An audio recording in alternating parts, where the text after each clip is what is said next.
This video was made possible by EA GameChangers. Welcome back to Joy's Creative Finger, and a special thanks to EA Firemonkeys for providing me with early access to the latest update. I've built an eco-friendly Hobbit home, and it typically is identified by these lovely arches that you see in this picture that I've placed here. I was inspired by these photographs to try using the arches we will receive in the next SimChase update to create this look that you see in this photo. So it's eco-friendly, of course. I went for the color exterior that is closest to green that we have in the game. So it's a bit murky green, maybe mud. You've got those lovely archways that, as I say, will be unlocked if you complete the SimChase event 17. And you've got solar panels out here that sadly don't go on a roof. So I was happy to place it on top of a balcony that's meant to be the roof of the garage. Well, it's not a garage. It's sort of a parking bay or a port, if you like. So this is basically the closest I could come to creating that Hobbit exterior for the front part. Typically, Hobbit style eco homes are built into the ground. You cannot really do that in The Sims FreePlay. There might be a way. I haven't thought of one. I tried to figure that out and haven't been able to do it at this point. But what I did do in this particular build was then incorporate other eco style builds into this build. As you can see here, you know, lots of windows because they need a lot of sunlight. They try to use sustainable energy, isn't it? So they wouldn't need light until it was proper dark and nighttime, and then all they need to do is just go to bed. And they've got the tank out here. Their daughter is running wild with a beehive. Mum is in the greenhouse. There's a pool back here as well. And I just created a little green patch in this corner for the green thumb of the house, which is the mum of the house.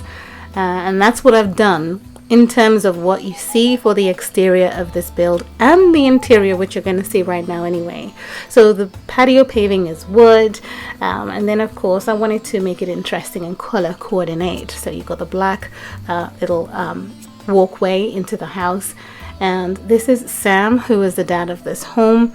You have to imagine he built this house with his whole family. The car is a very large one, of course, to, you know, house everyone in any journey, any given journey. And I'm going to tour the house with him as our guide, and I hope to not take up so much time. But yes, so we have an entrance here, which is a porch. If you think about those Hobbit homes that you'd seen in a few pictures back, there's that hollow, isn't it? So you come into this section here, and I use these doors because of the wood. I just love seeing that wood, and you can see out through the glass windows as well. Just think of them as sustainable glass, okay? In the entrance here, you got more of those lovely arches, the brown ones. You got a section at the back here for entertainment. A lovely piano. I use the market countertops there. And again, remember that this game is the Game Changer game. So there are furniture pieces that I would have included in the build, but I couldn't. So I did the best with what I could find around in this game. This is a restroom on the side here. In the entrance is also a bathroom because there's a room on the ground floor anyway. So there's a bathroom here that would cater to the needs of anyone who needed that space. And if you did choose to recreate this house, that space could be a bedroom with a bathroom. It's entirely up to you what you choose to do. As you follow through underneath another big arch, you have the dining area, which is part of the kitchen. We have these lovely crockery shelves and crockery cabinets that are purely decorative. If you click on them, there is no action whatsoever, not even to admire. But they don't go up on counters. I was disappointed, you know, because they take up a lot of space and don't do anything. So I wish they went on counters anyway, you know, above the countertops. This is the dining area. You've got those arches. You'll see the living room in a second, but it's situated here in enough space. And then this is my idea of a fridge and my pantry all at the same time. So I didn't put a fridge in there, but you can if you want to. You can see there's a long row of items in there, kept refrigerated, nice and cool. But if you're doing the cooking hobby, you might want to take one of those pantry shelves out and stick a fridge in, okay, and your sim can actually use it. So that's what I've done in that corner. So you will notice that there isn't a fridge in this space. So I've used the upcoming Produce Market live event countertops in this kitchen. The beautiful range hood is above my stove here. That comes from the current SimChase event that's on SimChase 16. And yeah, I thought it went well with the sink in here, and it pulled together nicely as a kitchen. And I've got these lovely bags for life hanging on the corner there for shopping. And yeah, I really love it. Lots of wood. You could see that I've mixed and matched items, so it's upcycled, recycled, you name it. All bits and bobs have been infused into this build. There's a big arch here, and then you can see that there is some glass separating the entrance from the main living room. There are a couple of arches that do lead into the living room anyway, but you can't obviously go through the glass. So you can see when you walk in a complete view of the entire space. So it's very vast and big, isn't it?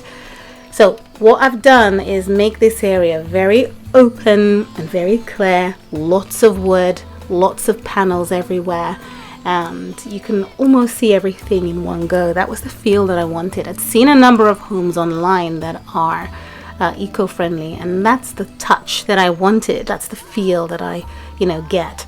So it's very large and spacious, and what's even more vast about it is that I decided to create this very large open door that is meant to go from end to end of this entire living room that opens up to the back garden there, and I thought that was nice. And that's basically what I've chosen to do for this space. So you can see all the arches, you can see all the space, and then you've got wooden doors, of course, that lead into their daughter's bedroom. So Sharon stays here. This is her little corner in this house. Her little car's parked out back there too. And I just love the colors in here. The blacks, the reds, the rug. She's got this lovely arch. Again, the Hobbit effect. You have to imagine that.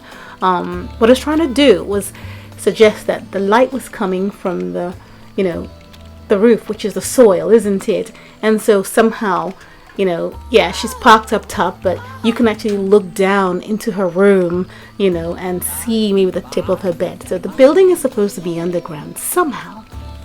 Her closet space is making use of these beautiful fly screen doors, but you get to see her clothes on the inside. So I thought that was a good idea.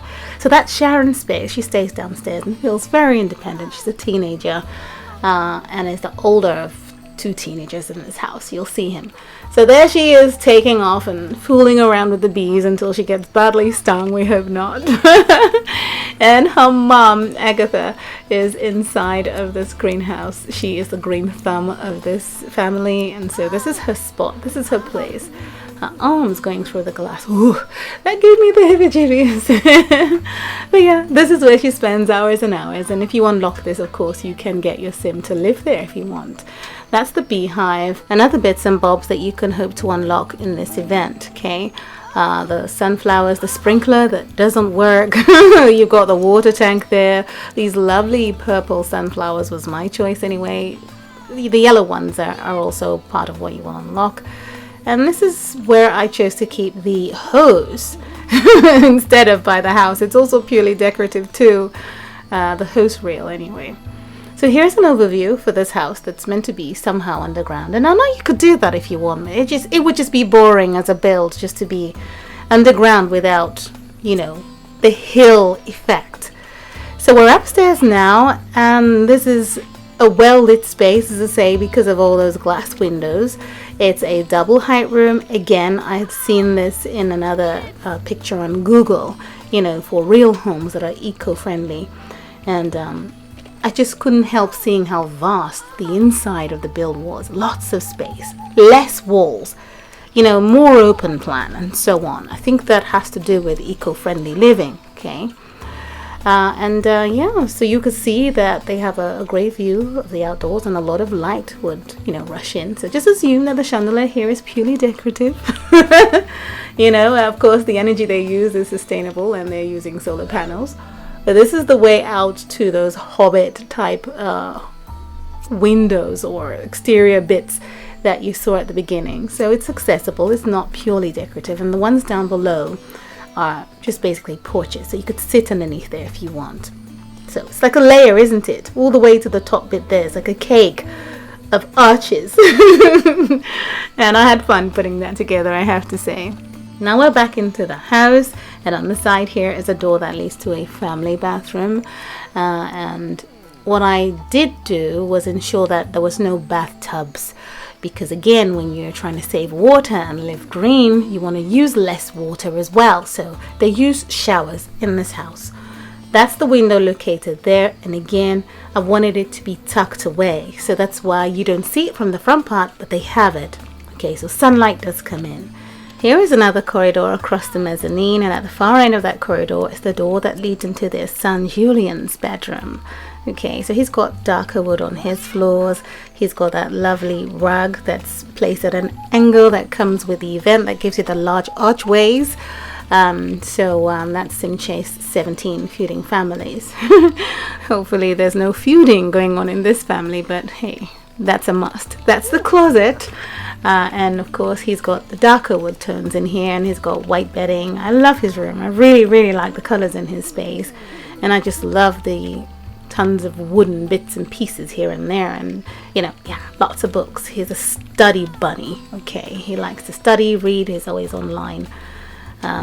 This is the door that leads into the main master bedroom, and I use the Scandinavian furniture in here. I was glad to do that. This is their closet. This game isn't my game. There is a lot more things that I have unlocked in my game, but the thing is, we don't all unlock everything. So it's nice to inspire players who don't have everything in the game to know that they can use things in the game to create beautiful spaces, if you think that this is beautiful anyway.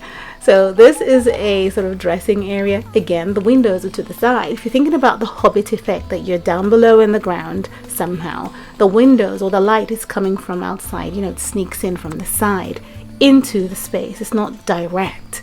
Okay, so that's what I've done here. And they have their own bathroom, of course, being the master bedroom in this section here. Now for eco-friendly living, I'm thinking, do they need that many bathrooms? I don't know. I'm not an expert on eco and going green, but I do know that less is more, and more natural stuff is the best way to go. So this is my representation of the sunlight coming in from the sides through the soil into the house and so on. So you will notice that the windows aren't very obvious in the rooms, but certainly for the main part of the house, you've got that glass panel towards the back, and the Hobbit, that view towards the front. Okay, so you're getting an overview of everything that I've put together here. I really love it. I love the different textures of wood. The wooden walls that you see here are from the upcoming Produce Market Live event that's coming live on the 25th in your games. And for those of you who keep asking, I haven't got the event, I haven't got the update, you got to go to your game store and update manually. It doesn't just happen automatically when you open your game and your game would have been updated. You always have to go to the game store, go to the icon that says The Sims FreePlay, put it in the search bar, type it up, the game comes up. Yes, you've already downloaded it. You'd see that there's a sign there that says update. So you click on that and you'll be able to update your game. And there is some leeway with the start times of these events anyway. I started the Sim Chase 16 event late, a day or so late, but I was able to go ahead and start just in time. Well, thank you so very much for watching, and I will see you again soon in the next video. Bye!